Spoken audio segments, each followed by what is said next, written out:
അപ്പൊ ഈ ഒരു സിറ്റുവേഷനിൽ ഇങ്ങനെ നിൽക്കുമ്പോൾ before inner child and after inner child എന്താണ് ഷോൺമിക്ക് ഫീൽ ചെയ്യുന്നത്? ഇപ്പം മാമി ചോദിക്കുമ്പോൾ തന്നെ ഒരു വൈബ്രേഷൻ എനിക്ക് ഇവിടുന്ന് ആക്ച്വലി ബാക്ക് എനിക്ക് വൈബ്രേറ്റ് ആയി. ദാറ്റ് ഇസ് എന്റെ ഇന്നർ ചൈൽഡ് എന്നോട് യെസ് യു ക്യാൻ സേ, എന്റെ മുഖത്ത് ആ സ്മൈല് എനിക്ക് തോന്നുന്നു കാണാൻ പറ്റുന്നു.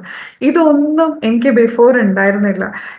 I was practising gratitude, I was practising forgiveness, ഇതൊക്കെ ജേർണലിങ്, ഇത് മൂന്നും ഞാൻ ഡെയിലി ചെയ്യുന്ന ഒരാളാണ്. സ്റ്റിൽ എന്താണ് പ്രശ്നം ഒരിക്കലും ഞാൻ അറിഞ്ഞിട്ടുണ്ടായിട്ടില്ല. പക്ഷെ ഇന്നർ ചൈൽഡിന് മാമിന്റെ ഒരു സെഷൻ ഉണ്ട്, talk to your inner child. അന്ന് ഇറങ്ങി വന്ന് എന്നോട് സംസാരിച്ച ഇന്നർ ചൈൽഡ് പറഞ്ഞ കുറച്ച് കാര്യങ്ങളുണ്ട്. അത് ആക്ച്വലി ഞാൻ ഓരോരോ റോൾ എടുക്കുമ്പം as A daughter, as A wife, as A daughter in law, ഈ മൂന്ന് റോൾ എടുത്തപ്പോൾ ഞാൻ ആസ് എ ഡ്യൂട്ടി ചെയ്ത കുറെ കാര്യങ്ങളുണ്ട് എന്നെ മറന്നിട്ട്. പക്ഷെ ആ ഓരോരോ കാര്യങ്ങളും ഓരോരോ സെഷനിൽ എന്റെ ഇന്നർ ചൈൽഡ് എന്നോട് നീ എന്തുകൊണ്ട് എന്നെ മറന്നു, ഇങ്ങനെ ഒരാള് നിന്നെ മറന്ന് എന്തിനു ചെയ്തു എന്ന് ചോദിച്ചപ്പം അന്നാ ഞാൻ റിയലൈസ് ചെയ്തത് ഞാൻ എന്നൊരു വ്യക്തി. ആ ഒരു റിയലൈസേഷൻ ആണ് സത്യം പറഞ്ഞ എന്റെ സ്വപ്നങ്ങളിലേക്ക് അടുപ്പിച്ചത്. അതുവരെ dreams were there, I was here, I was strong, പക്ഷെ ഇതിനൊരു അറ്റാച്ച്മെന്റ് ഉണ്ടായിട്ടില്ല. ആ സ്വപ്നങ്ങളിലേക്ക് അടുപ്പിച്ചത് ഞാൻ എന്നെ സ്നേഹിക്കും. എനിക്ക് സെൽഫ് ലവും അറിയായിരുന്നു, പക്ഷെ എനിക്കറിയില്ലായിരുന്നു എന്താണ് എന്റെ വിഷമം. അല്ലെങ്കിൽ അതൊക്കെ എനിക്ക് ഒരു കാലത്ത് പ്രൗഡ് ചെയ്യുന്നു. I was A proud daughter. അമ്മക്ക് എന്നെ ഏറ്റവും ഇഷ്ടമുള്ള മോളാണ്, ഏറ്റവും ഇഷ്ടമുള്ള മരുമോളാണ്, ഏറ്റവും ഇഷ്ടമുള്ള ഭാര്യയാണ്, അല്ലെ ഏടത്തിയമ്മയാണ്. ഇതൊക്കെ ഒരുപാട് കാലത്ത് ആസ്വദിച്ച ഒരു പൊസിഷൻസ് ആണ്. പക്ഷേങ്കിൽ ഇതിന്റെ ഇടയിൽ എനിക്ക് എന്ത് സംഭവിച്ചു എന്ന് ഞാൻ മറന്നിട്ടുണ്ടായിരുന്നു.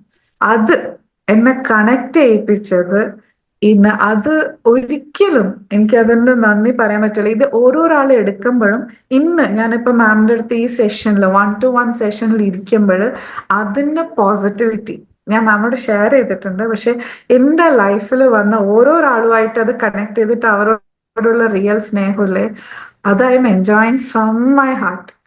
അതിന്റെ ഒരു സന്തോഷം, ഇവൺ ഇപ്പൊ എന്റെ അമ്മ എനിക്കൊരു ഹഗ് തരുമ്പം I can feel it inside. അതായത് എന്റെ ഉള്ളിലുള്ള ആളും ആ ഹഗ് സ്വീകരിക്കുന്നുണ്ടെന്ന് എനിക്ക് മനസ്സിലാവുന്നുണ്ട്. ഇത് ഇപ്പൊ ഞാൻ പറയുമ്പോൾ വേർഡ്സ് ആയിരിക്കും, പക്ഷെ it is coming out of my heart, because ഇത് ഞാൻ പേഴ്സണലി അനുഭവിച്ചൊരു കാര്യമാണ്. ഒരു കാലത്ത് എന്റെ ലൈഫ് എന്തിനാണ് എല്ലാവർക്കും വേദന മാത്രം കൊടുത്തോണ്ടിരുന്ന എന്റെ ലൈഫ് എന്ന് കരഞ്ഞിട്ടുണ്ട് ഞാൻ. പക്ഷെ ഇന്ന് ഐ ആം പ്രൗഡ് ദാറ്റ് ഞാൻ ഉണ്ടെങ്കിലേ ഈ വണ്ടി പോവുള്ളൂ. ആ ട്രെയിനിന്റെ എഞ്ചിനാ ഞാൻ എന്നുള്ളൊരു സ്റ്റേറ്റിൽ എത്തിച്ചത് സത്യം പറഞ്ഞ ഇന്നർ ചൈൽഡ് ഹീലിംഗ് ആണ്. Thank you so much. And one more thing ma'am, ഓരോരോ പ്രാവശ്യം തളർന്ന് വീഴുമ്പോഴും ഈ ഇന്നർ ചൈൽഡ് നമുക്ക് റിയാക്ഷൻ തരുമ്പോഴും അത് മുട്ടി എണീപ്പിച്ചിട്ട് it is okay, I am there with you. ഇപ്പോഴും മാം എന്നോട് പറഞ്ഞു സെഷൻക്ക് പറ്റില്ലെങ്കിൽ എന്റെ സപ്പോർട്ട് വേണ്ടിക്കരുത്. That is incredible. ബിക്കോസ് നമ്മൾ എല്ലാവരും തളർന്ന് വീണിട്ട് അവിടെ തന്നെ വീണ് പോകുന്നതാണ് എല്ലാവരെയും പരാജയം. പക്ഷെ ഇല്ല, ഞാൻ ഉണ്ട് കൂടെ, എണീക്ക് വാ നമുക്ക് മുന്നോട്ട് പോവാന്ന് പറയുന്ന മാമിന്റെ ഒരു എഫേർട്ട് ഇല്ലേ, ഇറ്റ്സ് മാർവലസ്. അത് ഞാൻ എവിടെ വേണ്ടിക്കലും ആരെ മുന്നിലും പറയാൻ I am very very very very grateful for that. Thank you so much. എന്നെ ഫീലോടെ എന്റെ ഫുൾ ഹാർട്ട് തന്നെ ഓപ്പൺ അപ്പ് ആയിട്ടാണ് ഞാൻ പറയുന്നത്. I am very happy. എന്റെ ലൈഫിൽ ഇപ്പോൾ ഉള്ള ഹാപ്പിനെസിന്റെ മെയിൻ റീസൺ എന്ന് പറഞ്ഞാൽ ഞാൻ എന്നെ അറിഞ്ഞതാണ്, എന്റെ ചൈൽഡിനെ ഞാൻ മനസ്സിലാക്കിയതാണ്. Thank you so much for connecting me to myself. Thank you dear, thank thank you you. So much.